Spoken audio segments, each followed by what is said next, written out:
Os irmãos sabem que nós estamos, quando eu prego aqui na igreja, nós estamos pregando uma série sobre os salmos de subida, né? Salmos de romagem. Salmo 120 ao Salmo 134. Esses eram os salmos que os israelitas, os judeus, que eram romeiros, cantavam. Enquanto eles iam para Jerusalém, eles subiam, né? Jerusalém era uma cidade mais no alto, por isso a gente chama de salmos de subida. Então eles iam para adorar a Deus e cantavam durante essas viagens. E também nos degraus do templo eles recitavam esses 15 salmos, que é do Salmo 120 até o Salmo 134. Lá no templo eles cantavam, e por isso também esses salmos são, além de chamados salmos de romagem, salmos de peregrinação, também são chamados salmos do degraus. E talvez você tenha esse título aí nesses salmos aí na sua Bíblia. E o Salmo 124 é o 5º salmo de romagem, e o 2º salmo cuja autoria é atribuída a Davi, né? Os outros salmos ou tem outros autores ou não tem autor conhecido, e por isso não tem o nome. Então esse é o 2º salmo que tem nesses 15 salmos, que é o Salmo de Davi.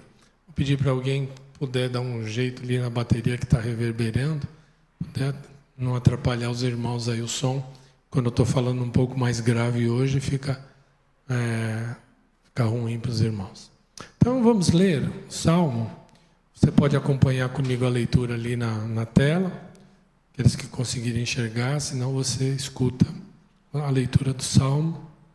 Diz o seguinte: não fosse o Senhor que esteve ao nosso lado, Israel que o diga, não fosse o Senhor que esteve ao nosso lado, quando os homens se levantaram contra nós, e nos teriam engolidos vivos, quando a sua ira se acendeu contra nós.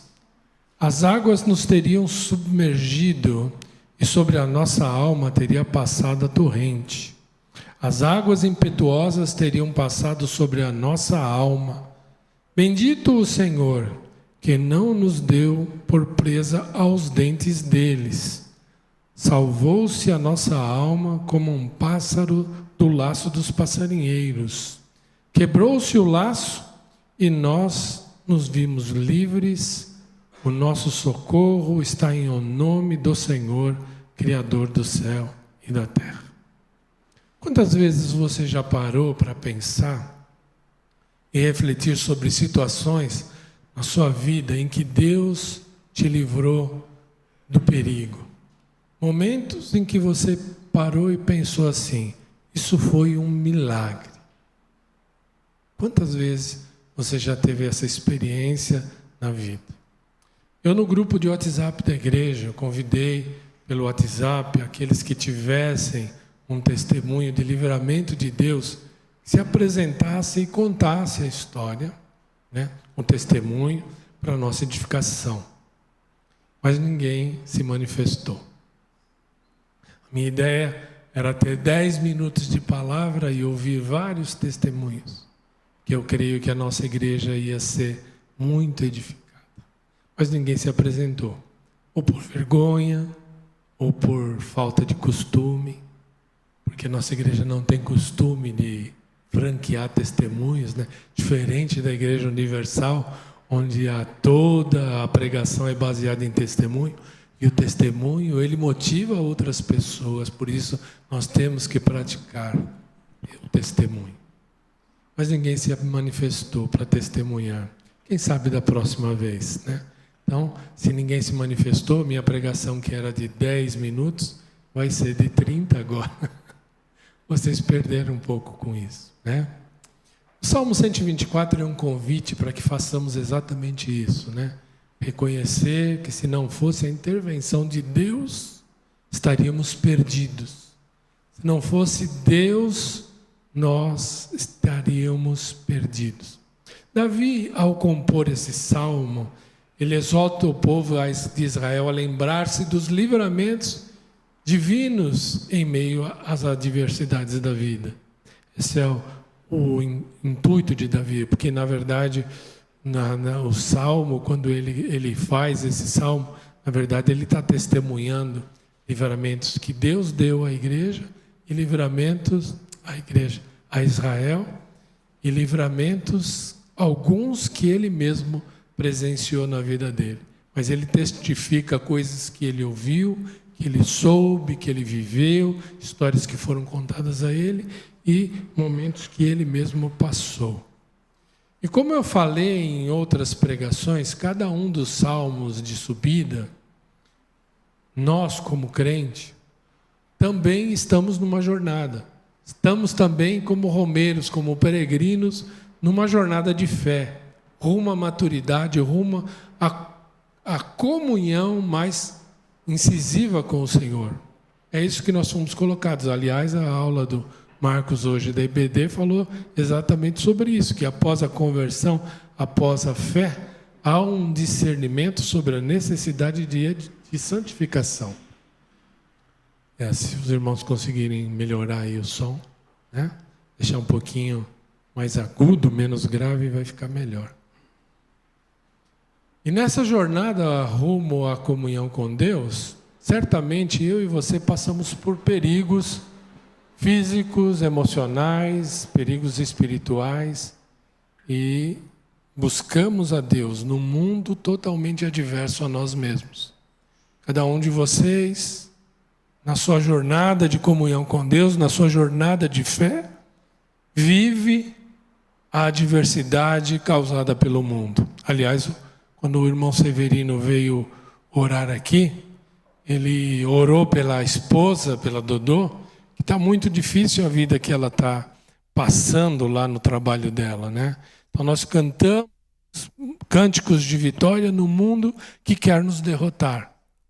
Nós incentivamos a vida cristã, nós entendemos a vida cristã, nós buscamos conteúdo com Deus, mas o mundo nos é adverso. A igreja é a instituição mais odiada pelo mundo. E nós seguimos firmes, né? No mundo tereis aflições, no mundo temos aflições, mas a vida do cristão não é moldada nem explicada pelos perigos da vida, nem pela ideia que os outros possam fazer a respeito de nós. A vida do cristão, ela é moldada, sim, pelo socorro de Deus e pela esperança que nós temos nesse socorro de Deus que vem durante as nossas dificuldades e as nossas tribulações.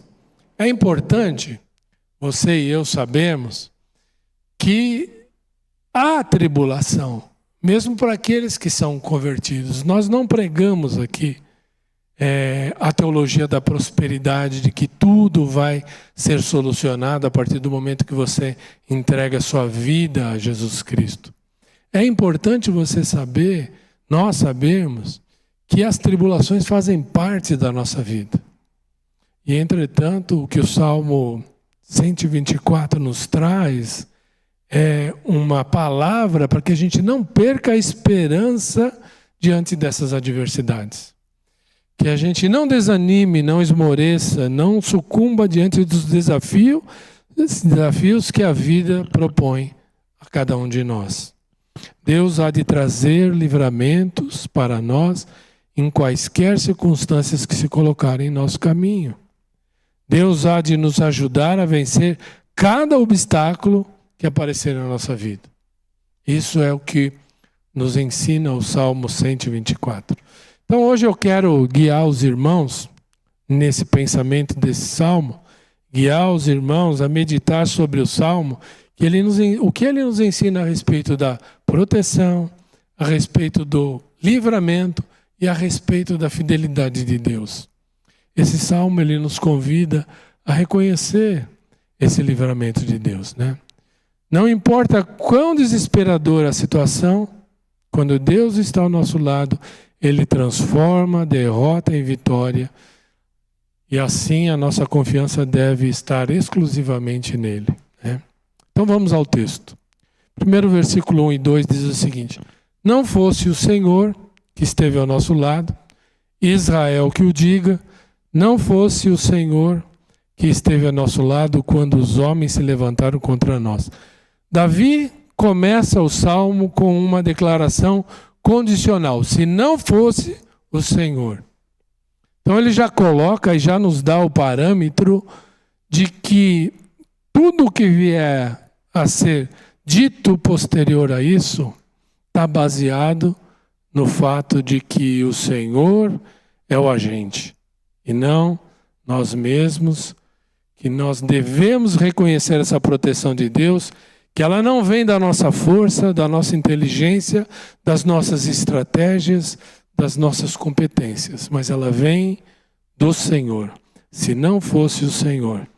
E é interessante que o texto original, todas as vezes que o irmão ler aí, não fosse o Senhor, que está dito o Senhor, o original traz o tetragrama, que é o nome do Senhor, que alguns falam Yahvé, Jeová, enfim. Ele está aí dizendo que não é simplesmente o que a língua portuguesa pensa um Senhor ou nosso Senhor, mas é o Deus Criador, o Deus da aliança, o Deus de todo poder, o Deus onisciente, o Deus presente na nossa vida, o Deus onipotente. É Ele quem esteve ao lado do povo e que está ao seu lado quando você tem a necessidade. E isso enfatiza a relação de aliança que Israel tinha com o Deus. Então, toda vez que está dito o Senhor aí, você pense na Trindade Santa, no Deus que criou todas as coisas. Isso nos ensina, como povo de Deus, que nós devemos reconhecer que a nossa proteção vem desse Deus que é o Deus Criador. Então, para nos assegurar o socorro de Deus, Davi usa 4 metáforas, 4 ilustrações, que elas não estão muito claras no texto, mas um pouco escondidas. E ele vai dizer que cada uma dessas metáforas que ele usa para mostrar o livramento de Deus, elas vão mostrar como Deus agiu no povo e também pode nos ajudar na nossa vida, nos problemas que nós enfrentamos. Então, eu consegui enxergar aí a metáfora do terremoto, a metáfora das águas impetuosas, a metáfora das feras e a metáfora das armadilhas, né? São símbolos que representam ali no texto problemas muito graves, avassaladores, situações que fogem do meu controle, do seu controle, do nosso controle, que o perigo é iminente, mas o livramento de Deus foi total, né? Então a primeira metáfora está no versículo 2 e 3. Se não fosse o Senhor que esteve ao nosso lado quando os homens se levantaram contra nós, e nós teríamos sido engolidos vivos quando a sua ira se acendeu contra nós. O que Davi estava querendo dizer com engolidos vivos, né? Esse termo nos reporta a um terremoto, a mais ou menos aquilo que aconteceu quando as pessoas se rebelaram contra Moisés e a terra se abriu e engoliu vivo, né? Então esse é um termo, ela reporta a um terremoto, uma figura que Davi usa aqui, é de um abalo sísmico que vem sobre a terra tão intensa, tão forte, que fende a terra e abre um buraco e tudo aquilo que está na superfície é engolido. E ele está dizendo que os problemas que vier, que aqueles homens, que as perseguições do povo se instalaram contra o povo várias vezes durante a história daquele povo, foram tão graves que vinha de uma forma semelhante a um terremoto que os iria tragar. O cerco estava fechado, a provação era tão intensa que era semelhante a um tremor, um abalo que queria tragá-los. Irmãos, em nossa terra nós passamos por isso. Talvez a nossa irmã Dodô está sentindo isso, outros irmãos que eu sei vivendo dificuldades tremendas, acompanho a vida da minha esposa lá na escola dela, e às vezes parece que as situações que são colocadas, as perseguições, elas são de tal forma tão intensas que elas parecem querer tragar toda a nossa vida e nos desesperar da fé. Talvez você esteja passando por esse momento, talvez já tenha passado, talvez você ainda vai passar. E o Salmo 124, ela então pode encher você de confiança. Situações pesadas, intensas, crises no casamento, dívidas difíceis de ser liquidada, depressão, problemas na alma que vem de uma forma que você diz: meu Deus, isso está me engolindo, isso está acontecendo na minha vida, e eu não aguento mais. Paulo, em 2 Coríntios capítulo 1, versículo 8, o grande apóstolo Paulo passou por algo semelhante. Ele diz assim: porque não quero, irmãos, porque não queremos, irmãos, que ignoreis a natureza da tribulação que nos sobreveio na Ásia, porquanto foi acima das nossas forças, a ponto de desesperarmos até da própria vida. Paulo sofreu uma tribulação lá na Ásia, pregando o Evangelho, servindo ao Senhor, que foi tão grande que todas as estruturas de Paulo foram abaladas. Ele pensou: agora já era. Dessa vez não vamos escapar. E ele não via saída, perdeu a esperança. E assim muitas vezes acontece conosco. São tempos em que as nossas estruturas são abaladas. Situações que nos levam e se levantam para nos engolir, para tirar toda a nossa estabilidade. Então, muitas vezes isso acontece na nossa vida. A segunda metáfora que Davi usa são águas impetuosas. Versículo 4 e 5 diz assim: as águas nos teriam submergido e sobre a nossa alma teria passado a torrente. Águas impetuosas teriam passado sobre a nossa alma. Não só sobre o nosso corpo, mas sobre a nossa alma. A alma, para o judeu, ela fala a respeito do ser humano completo. Fala a respeito do que a pessoa é, do ser integral. Ela é como pessoa, física, emocional, espiritual e tudo, né? Então, teria passado por cima. Então, pensa numa enchente repentina, tal qual aconteceu lá com os nossos irmãos do Rio Grande do Sul. As águas avançam rapidamente, tudo que está no caminho é destruído. E agora imagine alguém sendo levado pelas águas e no último minuto sendo resgatado. E sendo liberto de todo esse sofrimento. Foi isso que Deus fez por Israel. É isso que Deus faz com a nossa vida. A ideia de submergir é uma ideia de asfixiar, de sufocar, deixar sem saída. E às vezes nós estamos lidando com provações assim. Porque veja bem, irmãos, uma coisa é lidar em situações difíceis. Uma coisa às vezes é lidar com uma situação de problemas no casamento. Ou então problemas com filho que vai para as drogas. Ou então um problema de uma doença incurável. Ou então um problema terrível financeiro, ou então um problema moral. Tudo isso é muito dolorido para nós. Agora imagine todas essas coisas acontecendo ao mesmo tempo. Elas nos sufocam. Você fica sem saída. E muitas vezes os problemas parece que eles vêm na nossa vida numa escala aonde um abismo puxa outro abismo e você sente que as águas estão te afogando e você está lá apertado de todos os lados, te sufocando. Quais são as águas impetuosas que têm tentado te submergir? Pode ser uma doença, pode ser um problema financeiro, uma crise familiar. Esse salmo hoje quer te lembrar de que Deus é especialista em livrar o seu povo quando tudo parece perdido. Quando tudo parecer perdido para você, lembra que Deus é especialista em te libertar. A terceira metáfora que ele usa está no versículo 6. Diz o seguinte: bendito o Senhor que não nos deu presa aos dentes deles. Né? Aqui, Davi está ilustrando o ataque que Israel recebeu várias vezes, seja do faraó do Egito, seja nos tempos de Moisés, seja no deserto, em outras situações, e que ele mesmo viveu junto aos filisteus. ele está comparando esses ataques ao ataque de uma fera.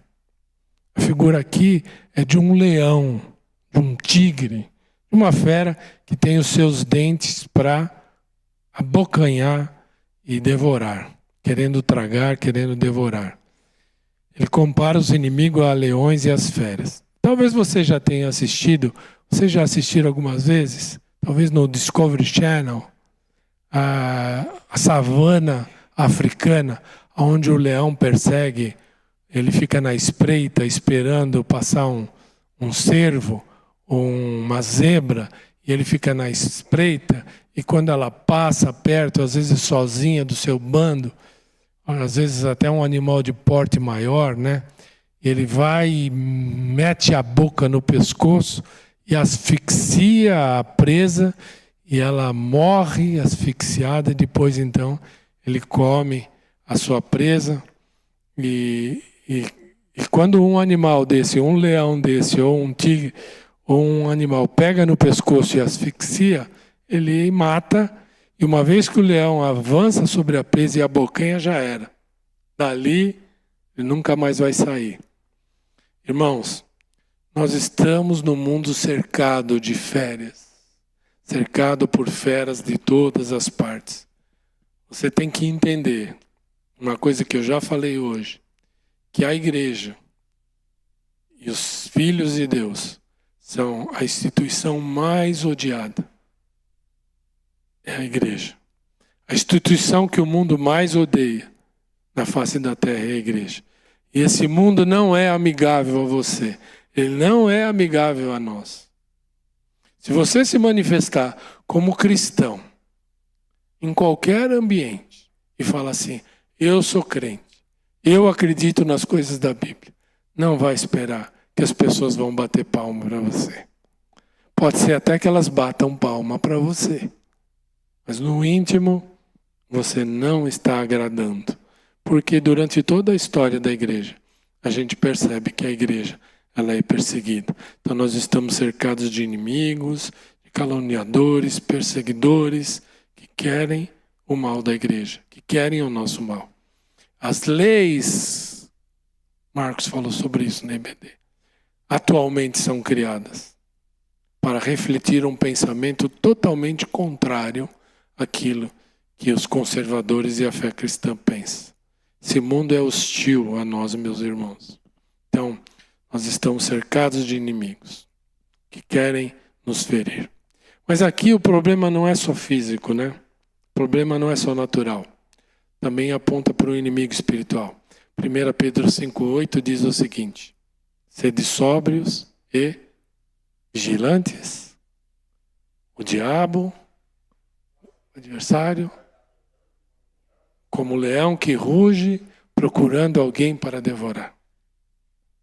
A figura aqui também é de uma briga espiritual com o próprio diabo.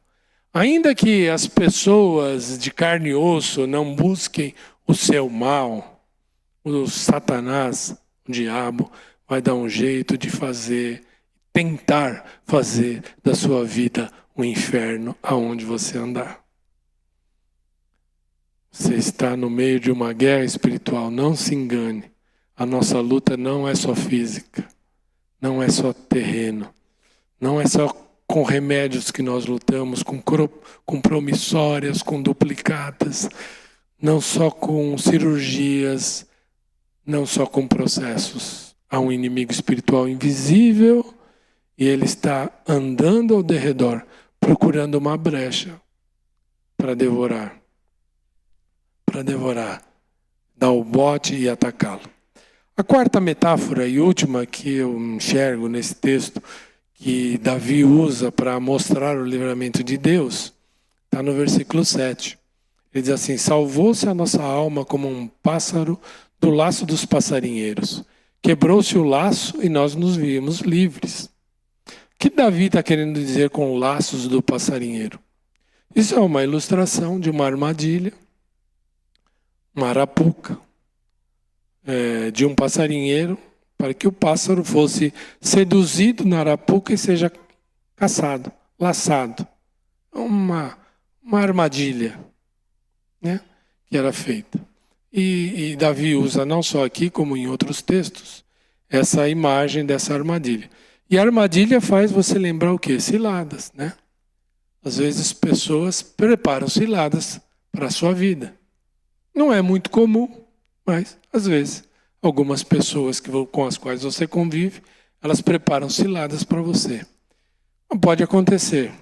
Mas até mesmo essas pessoas são usadas pelo diabo contra a sua vida. Porque Efésios capítulo 6, versículo 11, diz o seguinte: revesti-vos de toda a armadura de Deus para poderdes ficarem firmes contra as ciladas do diabo. Então, meus irmãos, a figura aqui, para nós, é a figura de Satanás, como um caçador. A figura de Satanás armando uma armadilha. Mas que armadilha é essa? Várias. Mas a principal delas é a tentação. Você vai lidar com isso no seu dia a dia. Tentações virão. Inclinações para pecar. Tentações para você quebrar a palavra de Deus. Você vai ser tentado ao adultério, vai ser tentado à pornografia, você vai ser tentado à mentira, você vai ser tentado a ser desonesto nos seus negócios. E tudo isso é uma armadilha. Está lá. Muitas vezes com uma coisa bonita. Lá um milho ali para aquela galinha ir lá e comer naquele lugar, e aí está presa no laço do passarinheiro. E Davi estava se sentindo assim, né? Que os inimigos estavam do povo de Israel, durante toda a vida, armaram armadilhas contra eles. E assim também o diabo faz conosco. Vai seduzir você para cair na armadilha da tentação. Então essas são as 4 metáforas que Davi usou no Salmo 124, para que os seus leitores, os seus cantores do Salmo, refletissem e louvassem a Deus pelos livramentos que Deus os proporciona, que Deus proporciona aos seus. E para concluir, eu quero dizer aos irmãos que é impossível lutar contra essas frentes todas, contra os problemas que tentam nos engolir, contra as armadilhas que são colocadas contra nós, contra as pessoas que se levantam como águas impetuosas tentando fazer com que você seja asfixiado, contra as feras que vão lutar contra você. É impossível, com a sua força, você se desvencilhar desses problemas que te cercam como um terremoto querendo te engolir. Só o Senhor pode fazer tal coisa. E isso Ele vai fazer. Isso Ele faz. Veja o verso 1. Não fosse o Senhor que estivesse ao nosso lado. Israel que eu diga. O Senhor ao nosso lado. E quando ele termina, o nosso socorro está em o nome do Senhor Deus Criador do céu e da terra. Romanos 8:31. O que diremos, pois, em vista dessas coisas? Se Deus é conosco, quem será contra nós?